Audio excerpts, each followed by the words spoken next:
sama-sama nagbibigay ng mataas sa pupuri at pagsamba sa ating dakilang Diyos. Amen? Pwede ba natin palakpakan pa ang ating Panginoon? Hallelujah! Thank you, Lord. Parang ang hina ng palakpak. Isa pa po. Ayan! Woo! Amen. Kanina habang po tayo nag-aawitan, ay parang napupuwing ako, tumutuloy luha ko sa kagalakan, especially the song Worthy is the Lamb. It reminds me of what Jesus did on the cross, kung paano tayong tinubos ng ating Panginoon. Na sa kabila ng ating pagkakasala, sa kabila ng ating sobrang makasalanan, niligtas tayo ng Panginoon, inalay niya ang kanyang buhay sa krus sa Kalbaryo para sa iyo at para sa akin. Naisip niyo po ba yon? Amen? Na kahit na sobrang makasalanan, sobrang matigas ang ulo natin, and yet, nandito ka, tinawag ka ni Jesus, tinawag ka ng Diyos, upang makasama sa isang napakagandang katawan ng ating Panginoon, ang iglesia niya. Amen po ba? Sabi mo sa katabi mo, masaya ako, niligtas ka ni Jesus. Sa kaliwa naman, sa kaliwa, kanan tinignan yun, masaya ako, niligtas ka ni Jesus. Amen? So, palakpakan natin ang Panginoon para sa buhay ng ating mga kapatid na yan. Praise God. So, it's really a good, it's an honor po na tayo ay, again, napakasarap sumamba sa ating Panginoon sa araw na ito. So, kumusta na po kayo mga kapatid? And welcome po sa Cornerstone City Church sa mga bisita po natin. So, pasalamat tayo sa Panginoon. May mga nakasama po natin ay nakikita po natin yung mga bago natin nakasama ngayon, tsaka mga bisita natin. Welcome na welcome po kayo dito sa Cornerstone City Church. Bago tayo mag-proceed sa ating pag-aaral sa umaga ito, nais po nating ipaalala muli yung ating fellowship ng couple mamaya, no? Yung Grow and Grill. So, mamaya na po yon. So, yung mga hindi nagpalista, nililista na po kayo ngayon. Wala lang takas. So, mamaya po. Pare mo, ikaw ba'y nakalista na? Ngiti-ngiti ka lang dyan eh. Hindi, palangiti kasi yan. Okay. So, ang ngiti niya, yes. Okay, mamaya yung mga hindi pa po nakalista, mamaya po, napakaganda po ng programa.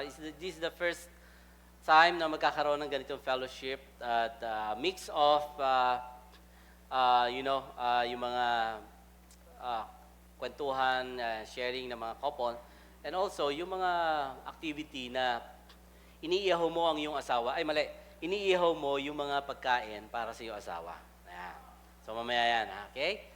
So, masaya po ito and thank you very much sa ating pong sa ating iglesia, sa ating leadership to allow this kind of activity. Also, yung mga ano natin, mga kapatiran na nangunguna po dito, yung ating mga ministry heads, ano ho.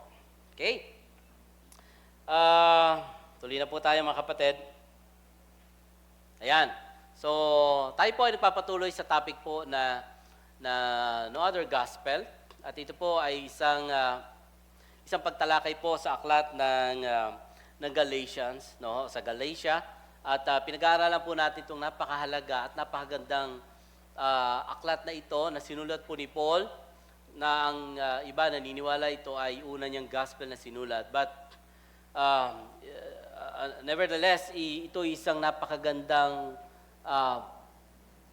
yung pagtuturo o pagbubukas ng pagpapaalala sa atin, especially tayo mga mananampalataya, when it comes to when we say the true gospel, what is the true gospel is, no? Dito ay pinagtanggol niya ang isang napakahalagang tinuturo ng kasulatan, tinuro ng ating Panginoon, na pinasa sa kanya ng ating Panginoon, sa mga disciples. And also, as Paul, as an apostle and disciple, ito rin yung pinagtatanggol niya at napaka-importante. Until today, mga kapatid, na ito yung niyayakap at ating pong dinadala o ating sinasampalatayanan. Kaya, ito yung pinapaalala sa atin, na kung bakit napaka-importante ng ating pag-aaral pagdating sa Galatia. Hindi ko mo tayo ay mga Kristiyano na at nakakarinig tayo ng mga mabuting balita. Sa dami po ng mga pagkakataon na napapanood po natin sa social media o sabihin po natin sa iba't ibang mga platform, no, iba't ibang narinig po natin mga turo na akala natin ay totoo, akala natin ito ay accurate, but hindi pala, no? Merong mga tinatawag na mga sangkap o mga nilalahok sila. Okay? So, that was the problem also ng Galatia. Ang Galatia po is located dito po sa Minor Asia and is a present-day Turkey. Siya po ay tinatawag na lugar ngayon o sa lugar po ng Turkey. So, ito po ay isang part ng missionary journey ni Paul na kung saan marami siyang mga church na tinayo dyan. So, pinaalala ko po ulit, ano? So, noong siya ay nag-planted ng church and then afterwards, after mga few years, umalis na po siya. Okay? Noong pag-alis niya, niwanan niya yung mga leaders, yung mga church doon. But ito ang masamang balita, habang siya ay nagmi-missionary journey sa ibang mga lugar, narinig niya ngayon, nabalitaan niya na mayroong mga iba't ibang katuruan na pumapasok sa iglesia ng Galatia o dito sa lugar na ito, ano po. So, ang isang problema po dito ay pumapasok po yung tinatawag na mga turo ng mga Jews o yung mga Judaizers na tinatawag po. So yun po, no, kung naalala po natin, yung ating pinag-aaralan, itong mga Judaizers po, they believe na sila din ay namaliligtas sa pamamagitan ni Kristo, no? At sila ay kailangan manampalataya kay Kristo. But ito ang problema. Meron silang additional tradition o rituals na kailangan gawin. No? Na kailangan gawin itong circumcision o yung pagtutuli, kailangan gawin itong mga sabat na kailangan na hindi mo malilimutan. At ito pa, yung mga dietary laws o yung mga dapat kainin at dapat hindi kainin. So those nilalahok niya doon sa gospel, doon sa turo nila na maliligtas ka, kailangan mong lang gawin to. Parang Jesus plus, ito yung gawin mo and then you will be saved. Okay? So ito yung binabanggit na natin noon pa man ang ating unang pag-aaral.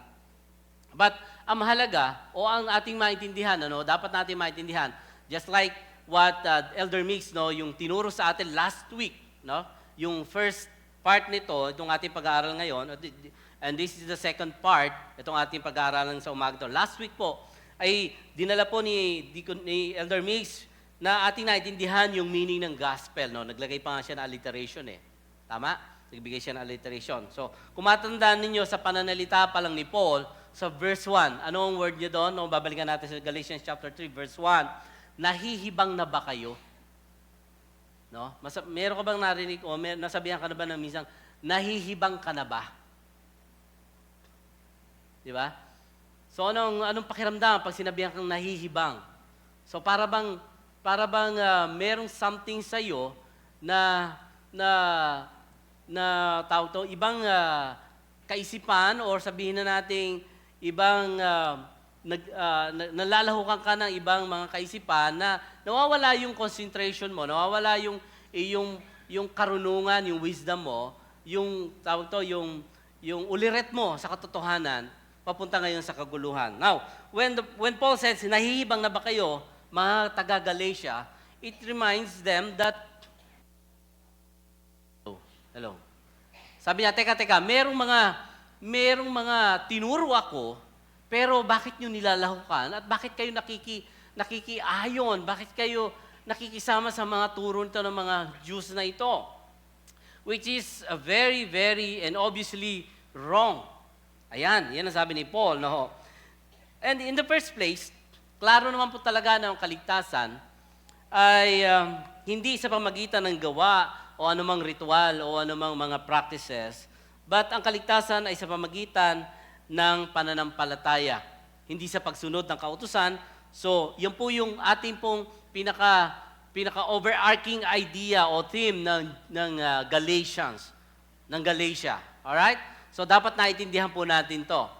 At hindi lang yon, at dahil sa pananampalataya natin kay Jesus, is tinitiyak na itong Holy Spirit, just like last week, na yung Holy Spirit na yan, ang siyang itinatak sa atin bilang ating kaligtasan. Amen po ba? Liwanag, ano ho? So, Yan po yung trabaho ng banal na Espiritu. The moment that we got saved, nung tayo nanampalataya kay Jesus, binigay sa atin yung Holy Spirit.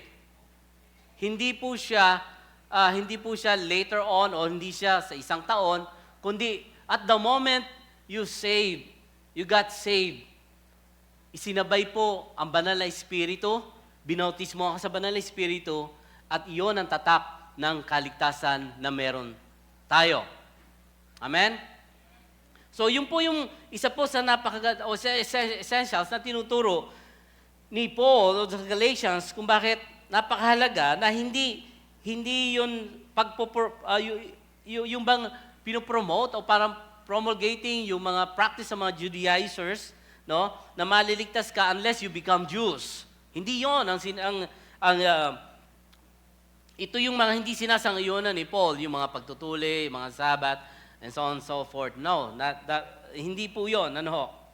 Kaya nga, na-realize si Paul, noong siya ay sa kalagitnaan ng sulat niya, sa first sulat niya, in fact, yung sa kanya mga sulat, ito lang yung greetings niya, o ito yung introduction niya na walang greetings. Parang ang bigat ng dating sa kanya.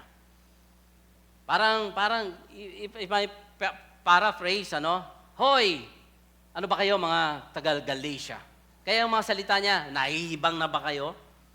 So, wala siyang mga salita na para bang mag-i-intro muna siya no malumanay, but hindi. Ang gusto niyong padating, I am serious, and this is my business. This is our business. Ipakita sa inyo ang tunay na gospel o katotohanan ng mabuting balita. And then, Paul realized na nasa panganib itong mabuting balitang ito, especially dito sa Galatia, na kanyang ipinahayag. So, tinutukan niya, ipinapagtanggol niya sa mga kamalian, sa lahat ng anggulo, no? Laban sa mga gulo. Kundi, ito din ay laban sa lahat ng anggulo. Andiyan yung mga logical arguments, okay? Andiyan yung biblical arguments and practical arguments. That salvation is by faith alone. Walang labis, walang kulang. Now, pagkatapos sa paglalatag na ito ng katotohanan ito, makita po natin na ibinigay naman ni Paul yung example para maintindihan ng mga hearers, ng mga readers. Katulad po natin, ang kanyang point. And that we call, ito yung yung promise ng ating Panginoon kung paanong ibinigay niya ang gospel, ang biyaya ng gospel, ang biyaya ng mabuting balita. Noong last Sunday, tinapik po ito at napakahalaga po na maintindihan po natin. Dahil lahat ng plano ng Diyos from Abraham hanggang kay Jesus ay kailanman hindi yan nagkaroon ng pagkukulang o ng tinatawag po natin ng mga kamalian.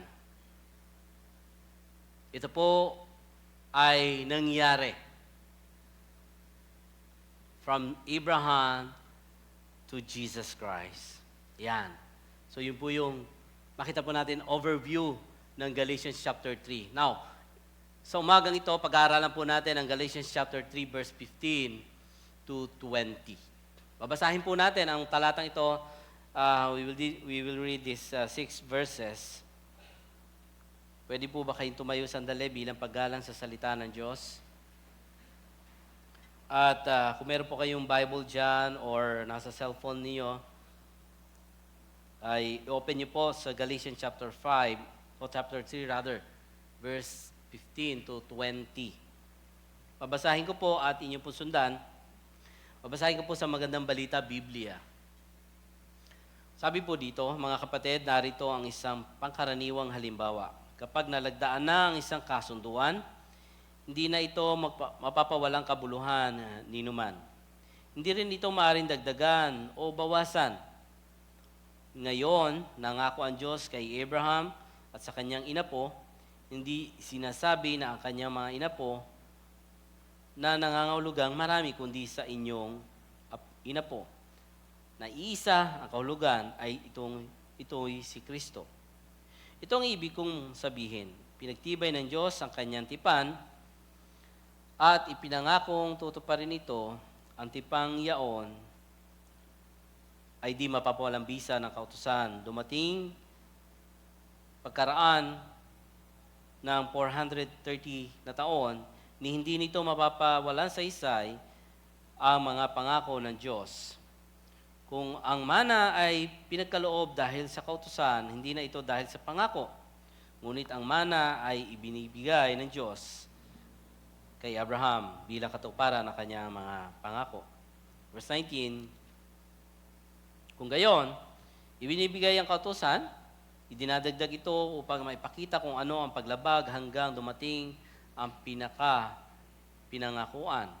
Ang inapo ni Abraham, ibinigay ang kautusang ito sa pamagitan ng mga anghel sa tulong ng isang tagapagmana, ngunit hindi nangangailangan ng pamagitan ang nag-iisa at ang Diyos ay nag-iisa. Samahan niyo po ako sa panalangin. Ama naming Diyos na nasa langit, kinikilala po namin ang iyong pong presensya at kapangyarihan na sa aming pong kalagitnaan sa umagang ito. Maraming salamat po sapagkat sa aming pagsamba, yung pinaranas sa aming Panginoon at pinaparanas ang iyong pong presensya na puno ng pag-ibig at papapaalala sa amin, Panginoon, na nariyan ka, Lord, para kami ay tulungan. Higit sa lahat, sa aming pag-aaral ng mga salita. Panginoon, kami po ay nagpapakumbabang lumalapit sa iyo. Inihiling po ang iyo pong karunungan na siyang pagkaloob mo sa amin. Buksan mo ang aming puso, ang aming kaisipan, Lord. At kami na yung mga lingkod ay handang makinig. Handang mag-aral, Panginoon. Lord, ang iyong mga salita ang tunay na siyang huhubog. Ang iyong mga salita ang tunay na magbabago ng aming buhay. Ang iyong mga salita ang tunay na magdideklara at magbibigay ng katotohanan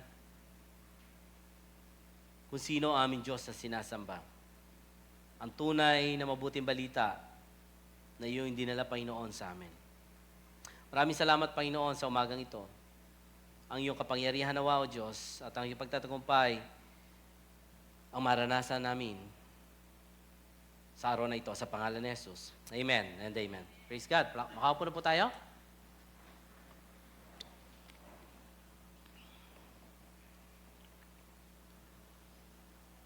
Now, dito po sa ating binasa, sa verse 15 to 20,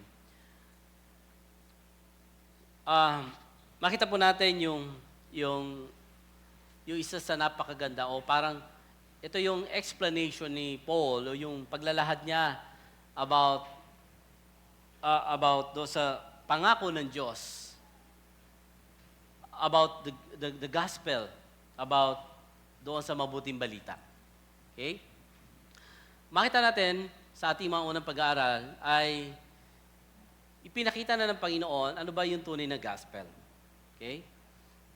At ngayon nga ay makita natin na ito yung pundasyon ng ating kaligtasan, yung pundasyon ng ating pinapaniwalaan. Amen?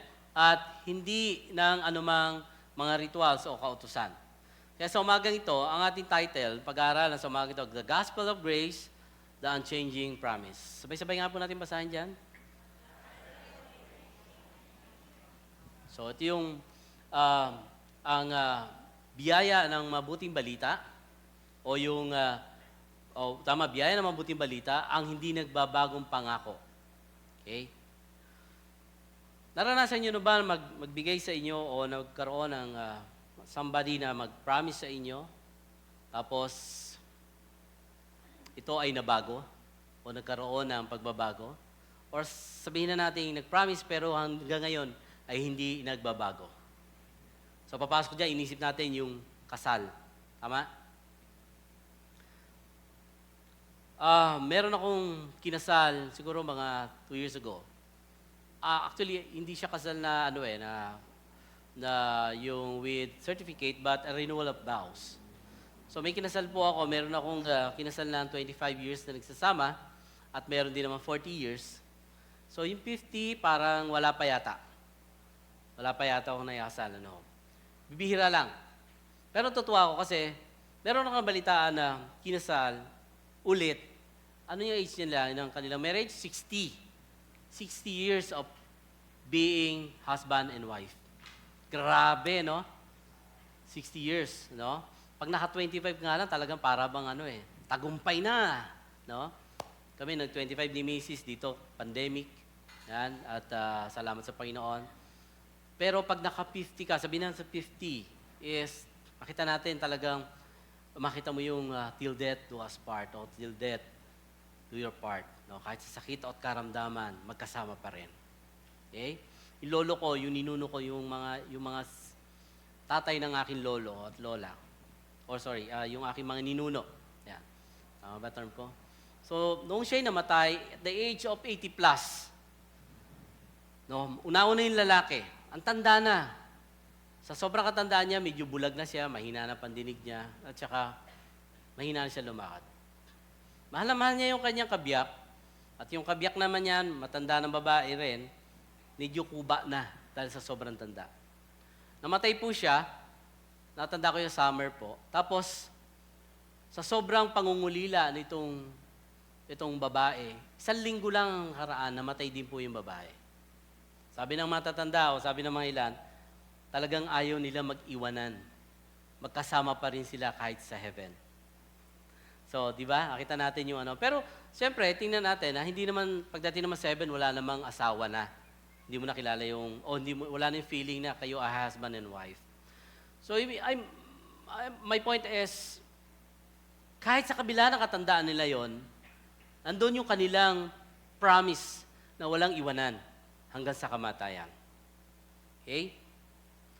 Now, ang gospel po na tinutukoy dito sa ating pag-aaralan, na kahit anong mangyari, kahit na ano ang mga distractions, ang mga dispute, at mga bagay na para bang lilihi sa plano ng Diyos, hindi nakapanaig, hindi nakatagumpay until nang dumating si Kristo. Why? Kasi ang Diyos na nangako From Abraham to Jesus, yung mga promises, yung mga hula, yung mga prophecies about the coming Messiah, nangyari until doon na dumating si Jesus Christ. Okay? So, ito yung pag-aaral sa umagang ito, the Gospel of Grace, the Unchanging Promise. Now, may 3 bagay po na makita po tayo. Important truths about the Gospel of Grace. Una po yun, the promise of the Gospel, the purpose of the law, and the person of the mediator. So una po, makita po natin the promise of the gospel. Ano yung pangako ng mabuting balita? Okay? Essentially, the gospel is rooted in God's covenant promise. Nakaugat yan, nakapundasyon yan sa pangako ng Diyos, sa covenant ng Panginoon, sa kanyang mga pangako. Okay?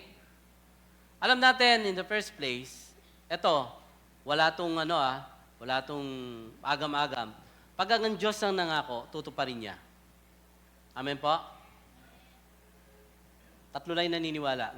Pag ang nangako ang Diyos, tutuparin niya. Ayan, meron na doon. Kanina kasi tulog medyo nagising na. So makita po natin dito na ito yung promise sa Panginoon sa gospel. Now titingnan natin, ano ba yung mga promise sa Panginoon about gospel? Now, sa verse 15, sabi dito, mga kapatid, narito ang isang pangkaraniwang halimbawa. Kapag nalagdaan na ang isang kasunduan, hindi na ito magpapawalang saysay ni madaragdagan. Now, I explain you bakit ganyan sinabi ni Paul. Okay? Merong contrast dito. Yung contrast dito na mapansin natin is between doon sa law o yung kautusan at tungkol sa pangako. So, pinag-uusapan po dito about law or about kautusan at tungkol naman sa pangako. Now, bakit niya sinabi ito? Last week po, makita natin yung katotohanan ng mabuting balita. No, gusto ko lang balikan yung verse 14 na sinabi po ng Galatians chapter 3. Tinubos na tayo sa ating mga kasalanan. Sabi sa verse 14, no, sabi ng Panginoon, o sabi ni Paul, upang yung mga pagpapalang ipinangako ng Diyos kay Abraham, ibig sabihin doon sa descendants niya, no, ay kamtan natin sa pamagitan ni Kristo. Imagine niyo yung lifespan na yon, yung time na yon, makita natin from Abraham to Jesus. Ito yung mga pagpapalang ipinangako ng Diyos, no? Sabi doon, at sa pamagitan ng pananalig sa kanya, by faith, no, through Jesus Christ, ay sumaatin alin doon yung espiritong ipinangako ng Diyos. So klaro po na hindi nagbago yung plano ng Diyos about the doctrine of salvation. Yung pag-aaral o yung ating katuruan tungkol sa kaligtasan. Mula kay Abraham, no? Papunta kay Jesus, dumampay sa ibang mga lahi, pero nangyari yan sa panahon ni Jesus. Now, tingnan po natin, para ma-define ng maigi, sabi ni Paul, nagbigay siya ng illustration, kaya gumamit siya ng word na halimbawa. For example, sabi niya ganoon, from everyday life, no? He starts with an illustration. Ito yung tinatawag na human covenant o yung kasunduan. Okay? Ano yung binigay niyang example ng human covenant? No? Yung pinirmahan, sabi diyan, kapag nagdaan ng isang kasunduan, hindi na ito mapapawalang bisa. For example, mabigay tayo ng mga kasunduan o yung mga tinatawag na human covenant. Pag kayo nagbebenta ng lupa, merong mga deed of sale. Tama po? Pag merong mga sasakyan na ibinebenta rin, kailangan nyo na rin ng deed of sale. Merong kasunduan between two parties para katunayan na kayo ay nagbebentahan. Tama po? Pag kahit bumibili kayo ng bahay, ganun din po, o lote. O isa pa, ito, yung kanina, pinag-usapan natin yung marriage contract.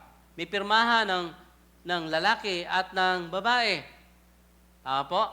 Nakanggat maaari, yan po ay dapat hindi anuman, o hindi dapat yan ay mabaliwala. May malaking role yan sa buhay ng tao. They make an agreement between those people o yung mga tao na yon na nagpipirmahan doon. Now, dinala ni Paul ngayon itong mahalagang example nito about dito sa pangako ng Diyos kay Abraham. Verse 16, sabi po dito, ngayon, nangako ang Diyos kay Abraham at ang kanyang supling. Makita natin, nangako ang Diyos kay Abraham. The promise were spoken to Abraham at ang pangako ng Diyos kay Abraham ay hindi nababago at hindi kailanman ito mababago. In verse 15, katulad sinabi ko, yung human covenant, may kapalit, may pirmahan, merong mediator, o merong mga witnesses. Tama po, di ba? May mga witnesses yan eh. No? Subalit dito, ginamit naman niya yung tinatawag na divine unconditional covenant. Ibig sabihin, nangako siya nangako ang Diyos kay Abraham, walang ibang mediator dyan, o walang ibang kasama, but ang Diyos lamang. At dito, mahalaga, makita po natin na yung tinatawag na divine covenant na ito kay Abraham, na walang gagawing anuman si Abraham, kundi tanggapin niya ito. Okay? Again, babalik tayo sa example. Kapag may mga agreements, may mga bentahan, may pirmahan ng dalawang parties, may witnesses pa. But ito hindi. Nung nangako ang Diyos kay Abraham, ang dapat lang gawin ni Abraham is tanggapin, gawin, no? At ito ay isang napaka-importanting bilin ng Diyos kay Abraham. At hindi maaaring mabago o maaaring hindi magkatotoo dahil ang Diyos ang nangako. Now, tingnan natin yung promise niya kay Abraham. Yung mga promise niya kay Abraham, may mga talata sa Biblia, makita po natin. I'll give you one example. This is Genesis 22, verse 15 to 18. Mula sa langit, ang salitang muli kay Abraham, ang anghel na si Yahweh. Sabi doon, wika nito, akong si Yahweh ang nangako sa iyo, yamang hindi mo pinagkait sa akin ang kaisa-isa mong anak, pagpapalain kita, ang lahi mo'y magiging sindami ng bituin sa langit at ng buhangin sa dagat, lupigin nila ang mga lusod ng kanilang mga kaaway sa pamagitan ng inyong lahi, pagpapalain ko ang lahat ng bansa sa daigdig sapagkat ikaw ay tumalima sa akin. Isa po yan sa promise o covenant ng Diyos kay Abraham. Now, fast forward. No.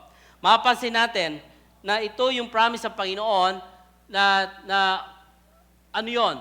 Yung nangako ang Diyos kay Abraham at sa kaniyang supling o inapo, yung translation kanina. Or sa English po, ito ay his seed o yung binhi. Ayan, yung binhi na yan. Okay?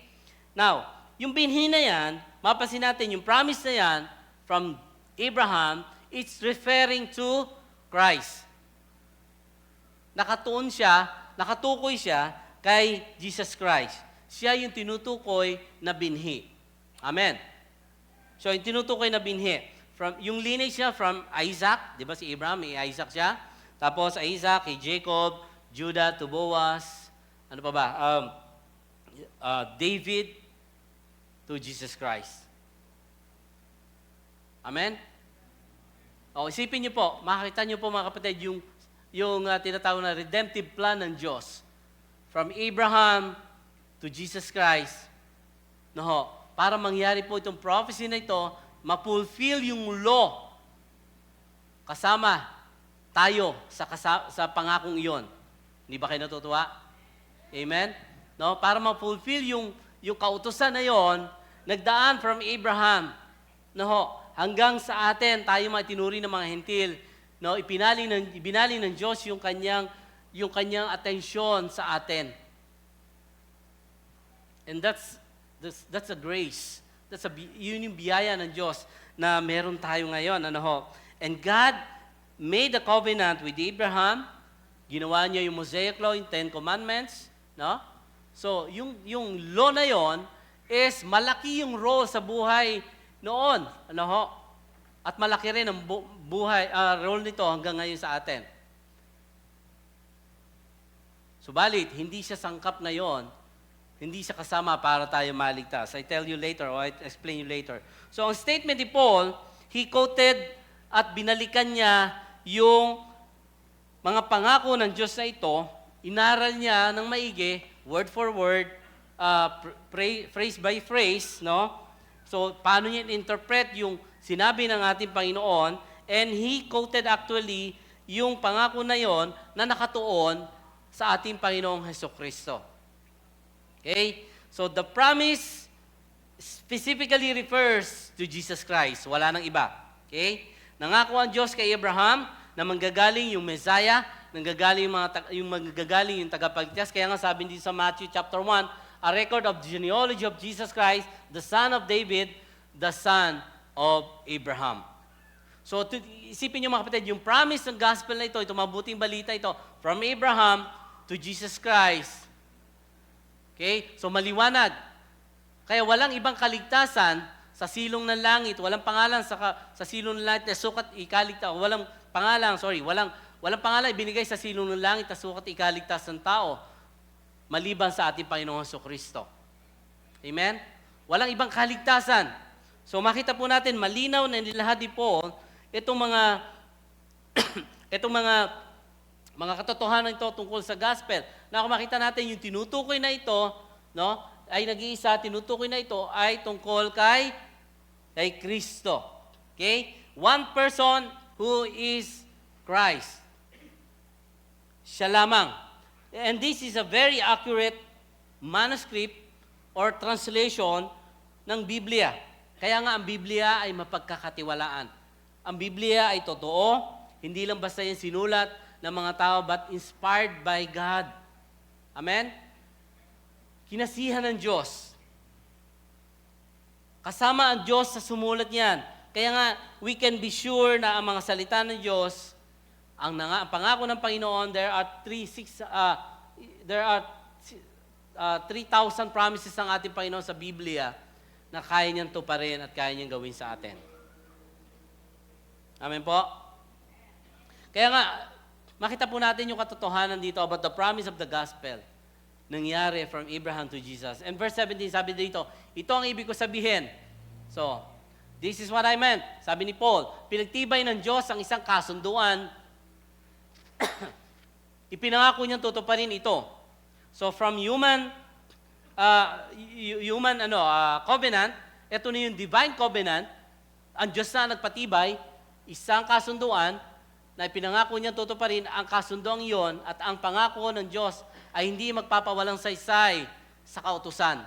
Yun, na dumating sa pagkaraan ng 430 taon. So yung 400 plus years, makita natin, no, na nangyari po yung isang katuparan, itong mga fulfillment na ito about the law, na si Jesus Christ pala ang magbibigay ng katuparan iyan. Hindi magbabago o hindi maaaring hindi magkatotoo itong mga pangakong ito. Dahil ang Diyos ang nangako kay Abraham, no? Tawag kay Abraham dati, Abram. And now, nung siya pinagpala ng Panginoon, sabi niya, gagawin kong Abraham ang iyong pangalan, sapagkat ikaw magiging ama ng maraming bansa. So, pinagtibay, confirm, at ito'y tutuparin. Even doon sa napakahabang panahon, mahabang taon na yon, ibinigay pa rin ng Diyos. From Abraham to David and to the Lord Jesus Christ. Walang anumang gagawin si Abraham, kundi sumunod at manampalataya. Tatanggapin niya, hindi kailangan gumawa ng mga good works o anumang ritual dahil nasa plano ng Diyos ang lahat ng ito. Now, Pastor, what is the purpose? What is the purpose of the law? Ano ba ang layunin ng kautusan? Bakit napasama dito? Yes. Meron siyang malaking bahagi o malaking role para ma-fulfill yung kaganapan na yon para sa ating Panginoong Hesukristo. Okay? Verse 18, sabi doon, hindi magpawalang saysay. Makita po natin, para hindi mapawalang saysay. Sabi pa dito, kung ang pamana ay ipinagkaloob dahil sa kautusan, hindi ito dahil sa pangako. Hindi na ito dahil sa pangako, ngunit ang pamana ay binigay ng Diyos kay Abraham bilang katuparan ng kaniyang mga pangako. Now, this is the conclusion for this first section. He's speaking yung tinatawag na word na hypothetically, if. Kung ang pamana ay hindi sa law or keeping the law, sabi doon, there is no longer, it is no longer a promise. Pero sabi doon, walang silbi ang pangako. Subalit, dahil noon pa man, ibinigay na yung grace o yung biyaya, yung kaligtasan na yan, mula pa kay Abraham. This is the truth of grace. Mga kapatid, makinig po tayo. Noon pa man, ang tao, the Old Testament, naliligtas pa rin ang tao sa pamagitan ng biyaya ng Diyos. Hindi para sundin ang mga kautusan. Okay? Parang ganito yan, mga kapatid. Hindi naliligtas ang tao sa mga sacrifices. Na ang Diyos ay natutuwa sa mga sacrifices. But it cannot be saved by doing that. No? Hindi sila maliligtas sa anumang sakripisyo o sa anumang pag-aalay o anumang paggawa ng mabuti. It is by grace alone. By faith alone. Romans chapter 4, verse 3, nanalig sa Diyos si Abraham. Ano ginawa niya? Nanampalataya siya, di po ba? Dahil dito siya ay pinawalang sala ng Diyos. So, yung faith ni Abraham sa Diyos is credit to him as righteousness, as righteous. So, even merong mga law, may mga kautusan, pero yung faith pa rin ang tinitingnan ng ating Panginoon. Maliwanag po? At iyon ay binibilang ng Diyos na matuwid. And righteousness imputed to Abraham dahil siya nanampalataya. Kaya nga ito yung tinututulan ng mga Judaizers. Hindi naman sapat yung faith. Hindi naman sapat lang yung yung pagkilala namin sa Messiah na tagapagligtas, kailangan gawin pa rin namin ito. Gawin pa rin namin yung patuli, gawin pa rin namin yung keeping the law at mga dietary law, kailangan pa rin namin gawin yan. But it's a big no-no. Hindi yun ang pinupunto ng kautusan. Ang pinupunto ng kautusan, makita ng tao na siya ay kailangan niya ng tagapagligtas. So yun po, ang trabaho ng law, yun ang role ng law. No? So, para sinasabi po dito mga kapatid, ang kaligtasan ay wala talagang silbi ang kautusan kahit na gawin mo yung 10 utos na yon. Tama? At kahit na gawin mo yung 10, sumablay ka sa isa, sablay ka lahat. So, hindi mo kayang i-perfect yung 10 law na yon, yung 10 kautusan na yon. Tama po? O halimbawa, sabi ng Bible, huwag kang papatay. Diba? So, yun yung kasama sa commandment, huwag kang papatay. Ang problema, sabi ni Jesus, kapag ikaw ay nag-isip ng masama sa iyong kapwa, ikaw ay pumapatay. Tanong, nakapag-isip ka na ba masama sa iyong kapwa? Siyempre, walang magtataas sa inyo kasi patay na kayo lahat eh. Patay na rin tayo lahat. Diba? O isa pa, sabi, huwag kang mangangalo niya. Do not commit adultery.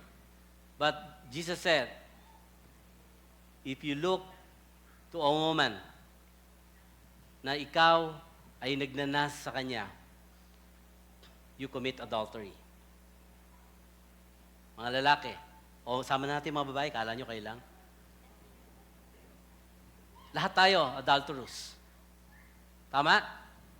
Isipin niyo po, kung makita po natin, ma-perfect mo nga yung siyam, pero hindi naman yung isa, bagsak pa rin. So, ang role ngayon ng law na ito, makita natin, ipakita sa atin actually, na kailangan natin ng biyaya ng Diyos. Kailangan natin ng grace ng Panginoon sa pamagitan ng ating pananampalataya at ng hindi ng kautusan. So, yun yung malaking role niya sa atin, ng law. Amen? So, he came to Abraham. Ang ginawa niya, tinanggap niya na may pananampalataya. Sabi niya, yes, Lord, tatanggapin ko to. Walang ibang tao, sila between Abraham and God lang nandun. Okay? So, pagdating po sa atin mga kapatid, the same thing, the same sense, no? O the same truth na binibigay din sa atin, na ang kaligtasan ay binigay sa atin ng libre, wala kang gagawin. Amen po? Wala kang gagawin, kundi tanggapin, manampalataya, at isuko ang buhay kay Jesus. At idideklara tayo ng Panginoon na tayo ay matuwid sa harapan ng ating Diyos. Ganon kasimple. Ganon yung pangako ng mabuting balita. Yung law, pinamukha sa atin na kailangan natin ng tagapagligtas. Pinamukha sa atin na gaano tayo makasalanan sa mundong ito. Subalit ang grace ng Panginoon, pinakita kung gaano kalawak yung pag-ibig ng Diyos na handa niya tayong tanggapin kahit na gaano pang kalaki yung kasalanan natin. Kaya niyang patawarin iyon. Amen po? Praise God. So, katulad ng ipinagkaloob ng Diyos sa atin, yung kaligtasan sa pamagitan ng biyaya, Ephesians chapter 8, verse 9, but by grace you have been saved through faith, it is not from yourself. Hindi naman sa sariling kayabangan, sariling kaalaman, o sariling kakayanan, subalit sa biyaya ng Diyos. Hindi mo pwede sabihin na ligtas ako dahil kabisado ko ang Old and New Testament. Or malaki yung points ko sa langit, dahil magaling ako mag-pray at marami kong soul, pero kung makita po natin mga kapatid, nasa biyaya ng Diyos kung bakit tayo narito. At ito yung makita po natin na katotohanan at pangako ng mabuting balita na kasama pala tayo sa plano ng Diyos from Abraham to Jesus at maging tayo po napasama sa pamilya ng ating Panginoon. Amen po ba? Masaya ka ba kapatid ngayon? Kasama ka sa pamilya ng Diyos. Ay palakpakan natin si Lord. Praise God. Isipin nyo hindi ka humanap sa Diyos at hindi ka humanap sa biyaya ng ating Panginoon. Ang biyaya ng Diyos, si Jesus ang humanap sa atin. Dahil hindi natin kaya hanapin ang Panginoon. Diba? Sa kabila ng ating makasalanan, pero ang Panginoon, tayo ay nasumpungan pa din. Ang kautusan ang sabi, you must be behave. Magpakabait ka at maliligtas. Subalit, ang promise ng gospel ng Panginoon ay manampalataya at maliligtas ka. Amen? Whoever believes in Jesus will have eternal life. Walang iba, walang dagdag. At iyon yung tunay na gospel, mga kapatid. Hindi ka naligtas dahil mabuti ka, mabait ka, o sobrang emotional mo. Naligtas ka dahil tapat ang Diyos sa Kanyang pangako.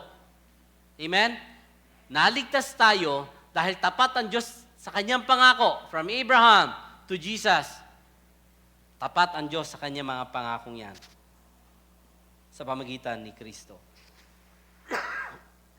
Excuse me po. Romans 10:13, sapagkat sinasabi ng kasulatan, maliligtas ang lahat ng tumatawag sa pangalan ng ating Panginoon. Just as simple as that. Ito yung grasya, ito yung biyaya ng kaligtasan na meron po tayo. Ito yung promise ng Panginoon. Yan ang pangako ng mabuting balita. Amen po?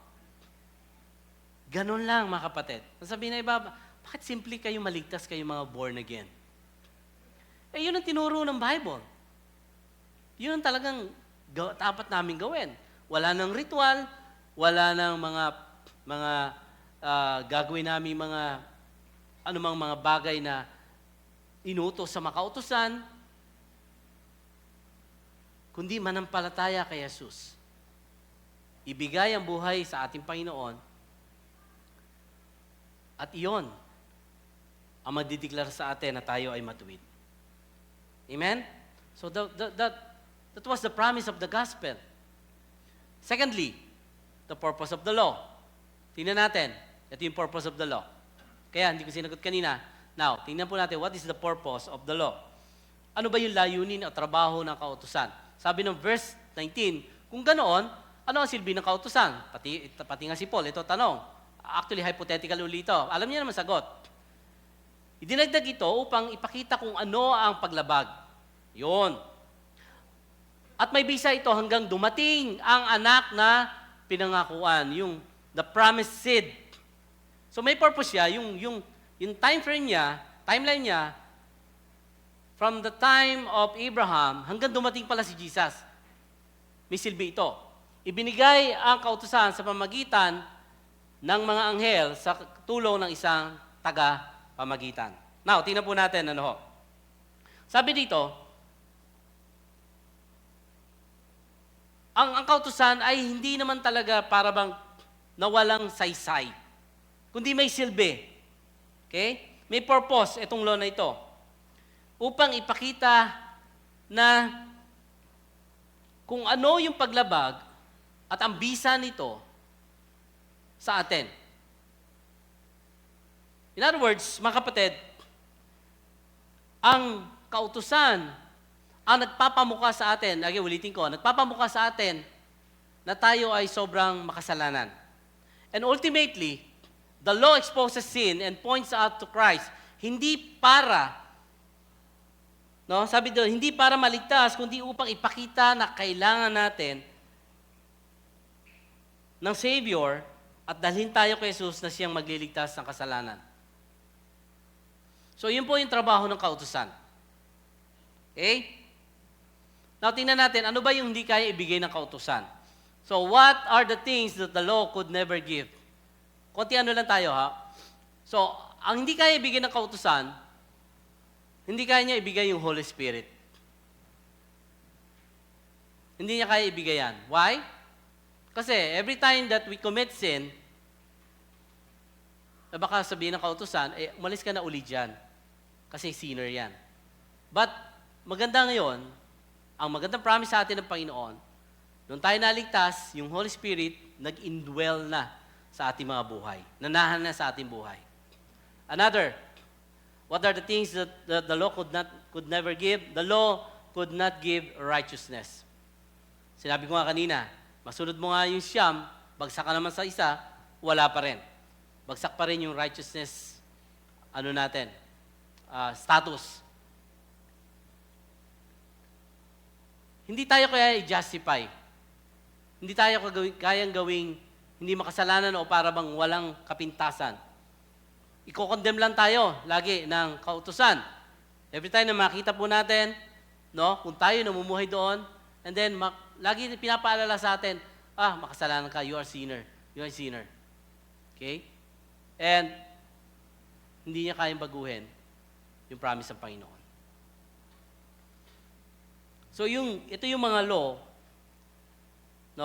na makita po natin na hindi niya kayang gawin sa buhay ng isang mananampalataya. But praise God, itong law na ito, itong mga kautusan nito is temporary until the seed should come. Amen. Nung dumating si Kristo, sabi ni Kristo, siya yung kapunuan, siya yung katuparan ng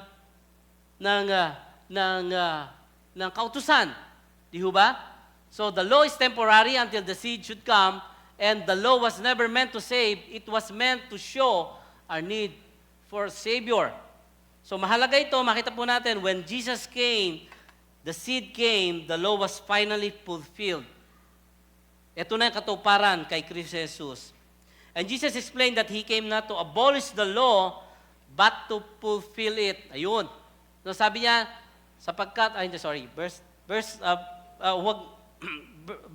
Matthew chapter 5, hindi ko pa nailagay dyan, sabi dyan, huwag ninyong akalaing naparito ako upang mawalang bisa ang kautusan. Naparito ako upang, sabi dyan, kundi para ipaliwanag at ganapin ang mga iyon. So, naparito si Jesus para hindi abolish yung batas o yung kautusan na yan, kundi upang tuparin. Amen po? Upang tuparin. Now, sa ating mga buhay po, ano ang trabaho ngayon ng law, ng kautusan para sa atin? Again, tinuturo nito na kailangan natin si Jesus. Na kailangan natin ang tagapagligtas. Ang kautusan ay hindi paraan para magligtas o ikaw ay ligtas, kundi ito'y salamin. Amen? Ito'y salamin na pagpapakita kung gaano tayo sobrang makasalanan at kailangan natin ng grasya ng ating Panginoon. Romans 3:20, sapagkat ang pagpapawalang sala ng Diyos sa mga tao ay hindi dahil sa mga gawa ayon sa kautusan. So maliwanag po, yamang nakikilala ng tao ang kasalanan sa pamagitan ng kautusan. So hindi sa pamagitan ng law, kaya tayo mapapawalang sala, kundi ito sa biyaya ng Panginoon, sa pag-ibig ng Diyos, sa grasya ng ating Diyos. Kaya mga kapatid, nakikita natin sa ating sarili, ikaw na ngayon mo lang narinig at ngayon mo lang naintindihan ang tunay na mabuting balita. Kapag nakita mo na sobrang ikaw ay makasalanan at nakita mo sa sarili mo sobrang sinner ka, huwag kang tumakbo papalayo sa Diyos. Tumakbo ka papunta sa ating Panginoong Hesukristo. Yun ang tanging solusyon upang maranasan mo ang pag-ibig ng ating Panginoon. At anuman ang bigat ng iyong kasalanan, si Kristo ang kailangan at solusyon sa kasalanan yan. Amen po? Hindi nagtataboy, hindi nilalayo, kundi inilalapit para sa Kanya. So si Jesus ang katuparan ng kautusan, and it leads to number 3. So, yung purpose of the law, para dalhin tayo at pamukha sa atin na tayo sobrang sinner at kailangan natin Savior. At si Jesus, yung katuparan ng kautusan, at ito yung number 3, the person of mediator, none other than Jesus Christ. No, sabi ng verse 20, kapag may tagapamagitan, nangangahulugang higit sa isang panig ang gumagawa ng kasunduan, subalit ang Diyos ay isa.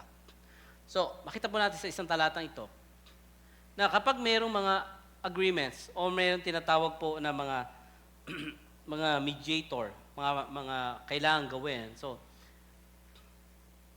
it should be a witnesses at mayroong tagapamagitan. Pero ang maganda, sinabi dito ni Paul, iisang panig na gumagawa ng kasunduan, iisang Diyos. No, sabi niya, but God is one. Parang ganito po, ang pagkakaroon ng mediator ay nangangahulugan po na may mga isang higit o may mga bagay na involved. Okay? Ang trabaho niya sa pagitan ng dalawa o higit pang panig upang tumulong, maging witness sa komunikasyon, pagpapatibay ng agreement o ng kasunduan.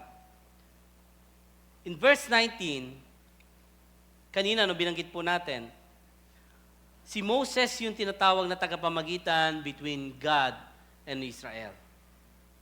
In other words, a human covenant. Siya yung merong human covenant. Okay, sa tao. And then, yung divine covenant na binigay ng Diyos, dito nga, kay Abraham. Ang Diyos sa pamagitan ng mga anghel, sabi dito, siya nagbigay ng kautusan kay Moses. At si Moses naman nagbigay ng mga kautusang ito sa mga tao. So, makita po natin na maaaring yung mga kasunduan, yung mga agreements na ito, yung mga covenant na ito, ay pwede natin i-compare sa isang kontrata. Kontrata.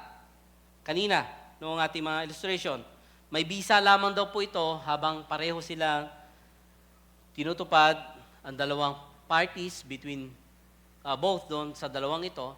May bisa lamang daw po ito. No?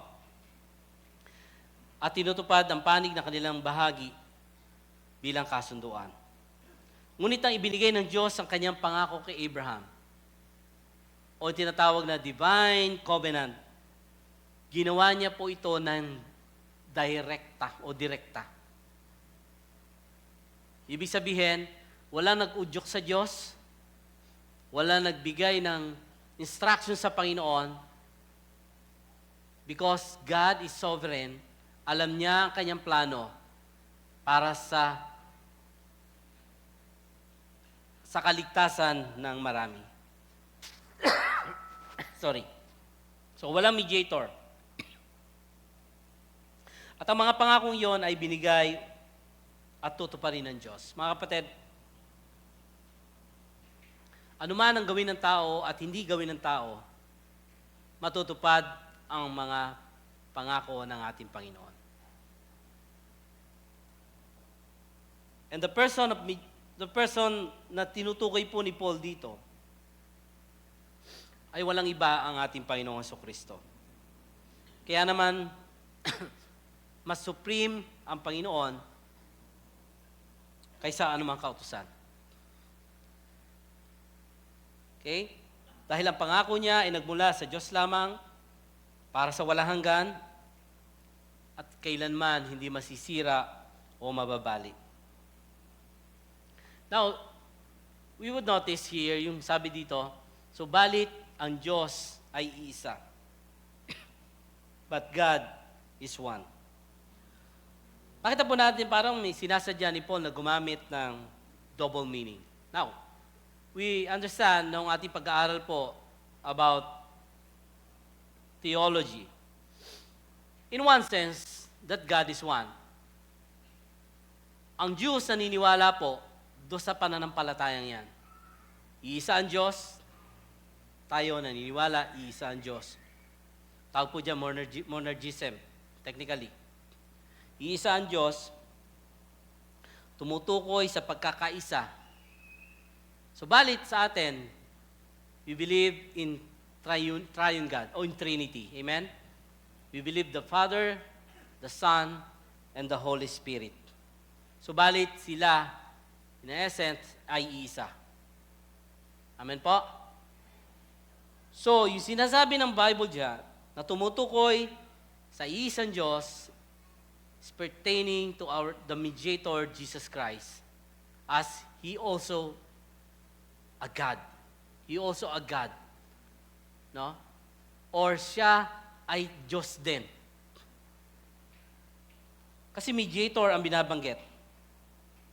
At ito yung theological foundation na nililatag po ngayon, mga kapatid sa atin. Dahil nga po, mayroong isang tagapamagitan na iisang Diyos, walang iba, kundi ating Panginoong Jesus. Ito ay tumutukoy sa kanyang pagsunod, tumutukoy sa kanyang personality o yung tinatawag na pagtupad sa sovereign will ng ating Diyos Ama. Hindi niya kailangan ng anuman tulong para gawin ang mga bagay na ito. Para may sakatuparan ang kanyang plano at ang mga kautusan sa mundong ito. Kahit siya mismo, sapat na. Kahit siya mismo ay kaya niyang gawin dahil siya ay Diyos sa makapangyarihan at kaya niyang tuparin anumang layunin at pinaplano niya because He is God. So ito yung ibig sabihin ng triune God. Nagkakaisa sila sa plano, sa trabaho. And it is true that Christ is called a mediator because siya yung namamagitan sa atin. Sabi po ng 1 Timothy 2:5, sapagkat isa ang Diyos, sabi po dito, at isa ang tagapamagitan sa Diyos at sa mga tao. Sino yon? Ang taong ito na si Kristo Jesus. Amen po? There is one God, a mediator between God and man, the man, Jesus Christ. Praise God. Siya yung tinutukoy na mediator. And praise God because siya ay nagpakababa. Inabot niya tayo. Bagamat siya ay Diyos, hindi niya pinilit na maging kapantay ng Diyos. In other words, He became a servant para abutin tayo, para abutin ang mga tao na sobrang makasalanan. Amen? Na tayo ngayon ay malaya makakalapit sa ating Panginoon, sa kanyang kalagayang iyon, na sabi ng Panginoon, ibinigay niya ang kaisa-isang bugtong na anak upang tayo magkaroon ng access, makasalamuha sa tao. Kasi hindi kayang makaharap ng tao sa Diyos, mamamatay siya. But praise God, because of this redemptive plan ng ating Diyos, ibinigay niya si Jesus para sa atin. And Jesus said, I am the way, the truth, and the life. No one comes to the Father except through me. Hindi ang mga batas, hindi ang mga law, hindi ang mga rituals, kundi si Jesus ang daan papunta sa Ama. Hindi ang religion ang tagapamagitan. Hindi ang church, hindi sino man na magkakalang siya ay isinugo sa huling mga araw. O siya yung tinatawag na Kristo sa last days. No. Ang tanging daan ay ang ating Panginoong Hesus lamang. At siya nagsabi na kung sino man sa akin mananampalataya ay pagkakalooban na maging karapatang maging anak ng Diyos. Because Jesus is the mediator na meron tayo. Hindi mo na kailangan pumunta kahit kanino o sinong kausapin para humingi ka ng sorry. Come to Jesus. Because He is the mediator. Siya yung tagapamagitan sa Diyos para sa atin. Amen po ba? Na pwede kang tumawag, lumapit sa Kanya 24 hours a day, mga kapatid. At ito yung pangako ng ating Panginoon. Dahil si Kristo lamang, period. Amen po? Because if you add Jesus, or parang Jesus plus everything, ruins everything. Walang iba kundi ang ating Panginoon. Siya ang handog na tupa na inalay para sa ating mga kasalanan.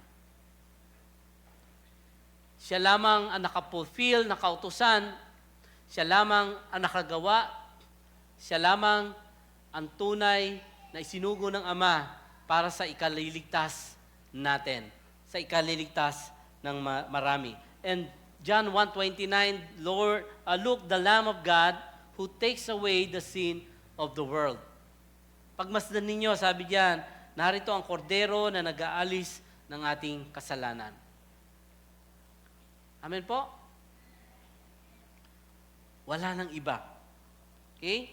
1 Peter 1:19, kundi sa ang buhay na Kristong inihain sa krus, siya ang korderong walang batik at walang kapintasan. Makita po natin yung context niyan dati kapag ikaw ay nag-aalay ang mga priest, no, yung mga high priest kapag nag-aalay po ng lamb, dapat wala siyang kapintasan, walang batik. And that's the picture of Christ. Na siya yung walang batik, walang kapintasan, at siya yung inalay, siya yung kordero ng Diyos na inalay at nag-aalis ng ating kasalanan. Amen po?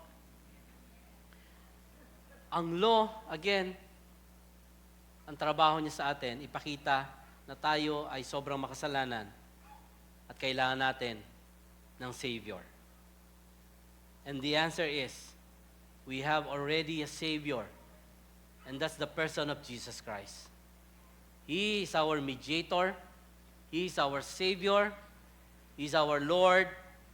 Ang sabi ng Panginoon, ang tumawag sa akin at manampalataya ay maliligtas. Amen po? So mahalaga ito mga kapatid. Gusto ko maintindihan po natin. Again, na ang kaligtasan natin, kaligtasan ay hindi sa pamagitan ng anumang gagawin mong mga merits o mga good works. Walang plus 10, plus 11, plus 12 sa langit yan. Lahat yan bagsak. But by faith alone, in Christ alone, through grace alone, we can be saved. Amen? And the gospel of grace promised by God, fulfilled in Christ. Walang iba nag-fulfill niyan. 2,000 plus years ago. Si Kristo ang nag-fulfill niyan. He is the Lamb, no? Na siyang nag-alay ng dugo, inalay para sa atin, para tayo maligtas. Pinakita sa pamagitan ng biyaya na kung tayo ay mananampalataya, walang ibang gagawin. Katulad ni Abraham, tinanggap niya ang promise ng Panginoon, yung covenant ng Panginoon, wala siyang gagawin kundi, yes Lord, I receive. And the same thing, the same truth ng bakit meron tayong kaligtasan. Because of the grace of God na ibinigay sa atin at tatanggapin natin sa pamagitan ng pananampalataya.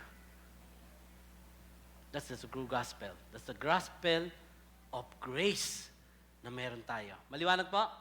Palakpakan natin ang Panginoon. Tayo po ito may lahat.